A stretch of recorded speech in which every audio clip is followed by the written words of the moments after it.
নমস্কার সকলকে, আমার নতুন পেজে আপনাদের সকলকে জানাই স্বাগতম।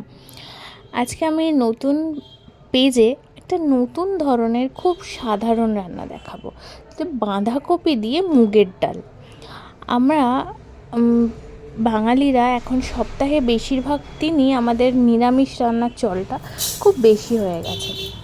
তাই মায়েদের মাথায় হাত পড়ে যায় যে কী রান্না করব যার জন্য বাড়ির লোকেরা তৃপ্তি করে খেয়ে নেবে। তাদের জন্য আজকের এই রান্নাটা, যাতে তার বাড়ির লোকে খুব তৃপ্তি করে রুটি বলুন, ভাত বলুন, যে কোনো কিছু খেয়ে নিতে পারে, সেটাই হলো বাঁধাকপি দিয়ে মুগ ডাল। এই বাঁধাকপি আমাদের শীতকালে সবসময় বাঙালিদের ঘরে মোটামুটি অ্যাভেলেবেল থাকে, আর এই যা রান্নার উপকরণ সবই আমাদের বাড়িতে অ্যাভেলেবেল। সেইটাই দিয়ে খুব সহজে চটজলদি একটা মুখরোচক খাবার আমরা বানিয়ে ফেলতেই পারি। দেখবেন আপনার বাড়ির লোক আপনাকে বলবে যে কোথা থেকে এই রান্নাটা শিখলেন। সত্যি বলছি, আমি নিজেও প্রথমে দেখে আমার ভালো লাগেনি যে মা এটা কী বানিয়েছে, কিন্তু খেয়ে জাস্ট আমি ফিদা হয়ে গেছি। তাই জন্য মাকে আবারও বলি, মা এটা তুমি বানিয়ে দাও, আমার পেজে আমি এটা আপলোড করব। তাই আমার জন্য মা আবারও এই ডালটি বানায়। আপনারা দেখে যারা রান্না করতে পারেন তারা দেখে সহজেই বুঝতে পারবেন যে কিভাবে রান্নাটা করা হয়েছে। তো আপনারা এটা অবশ্যই বাড়িতে একবার ট্রাই করুন, দেখুন আপনার বাড়ির লোক কি বলে খেয়ে। আশা করি আপনার প্রশংসাই করবে, কখনো আপনার নিন্দা করবে না। নিরামিষের দিনে আমাদের মায়েরা প্রায় সময় বাড়িতে ডাল একটা কমন রান্না, একই রকমভাবে রান্না করা হয়। তো সেটার মধ্যে একটুখানি যদি টুইস্ট এনে রান্না করা যায়, তাহলে আপনার ডালও রান্না হলো, একটা অন্যরকম ফ্লেভারও আপনি পেলেন। তাতে সবাই আপনার প্রতি এমনি ইমপ্রেসড হয়ে যাবে যে এরকমভাবেও কি ডাল বানানো যায়।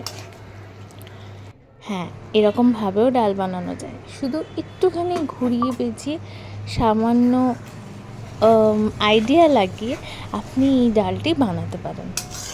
এমন কিছুই নয়, এমন কিছু খাটুনিরও না, খুব কম সময়ে, কম খাটুনি, কম উপকরণ দিয়ে আমরা এই রান্নাটা করতে পারি। যেরকম ডাল সিদ্ধ করে আমরা পরে ফোড়ন দিই, ঠিক সেরকমভাবেই করতে হবে, শুধু এখানে অ্যাড হবে বাঁধাকপি। আপনার এখন অনেকেই আছে বাচ্চারা যারা সবজি খেতে চায় না, সেটা নিয়ে মায়েদের মাথা খারাপ হয়ে যায়। বাচ্চারা বড়রা অনেকেই আছে যাদের সবজি খাওয়ার প্রতি তাদের অ্যালার্জি। তো এইভাবে যদি আপনারা বানিয়ে দেন রুটি কিংবা ভাতের সাথে, খুব সহজেই তারা এটা খেয়ে নেবে, কিছু কমপ্লেনও করবে না যে আমি সবজি খাবো না।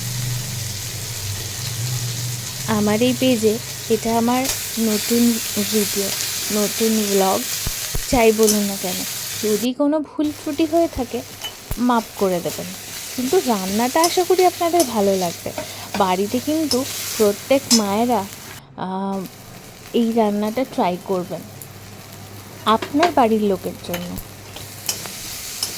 আর তবে হ্যাঁ, চেষ্টা করবেন এই রান্নাটা একটু গরম গরম খাওয়ার জন্য, কারণ ঠান্ডা হয়ে গেলে খুব একটা এটা ভালো লাগবে না, যেহেতু এটাতে ঘি ইউজ করা হয়েছে। তো ঘিটা আপনার জমে গেলে সেটা অতটা ভালো লাগে না, আমরা সবাই জানি।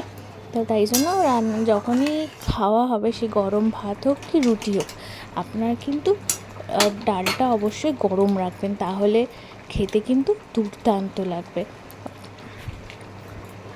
এই রান্নাটা প্রত্যেকে আপনারা বাড়িতে একবার ট্রাই করে দেখুন, নিশ্চয়ই ভালো লাগবে। আর প্লিজ আমাকে লাইক করবেন, আমাকে সাপোর্ট করবেন, যাতে আরও এগিয়ে যেতে পারি আর আপনাদের সুন্দর সুন্দর ইউনিক রান্না আপনাদেরকে উপহার দিতে পারি।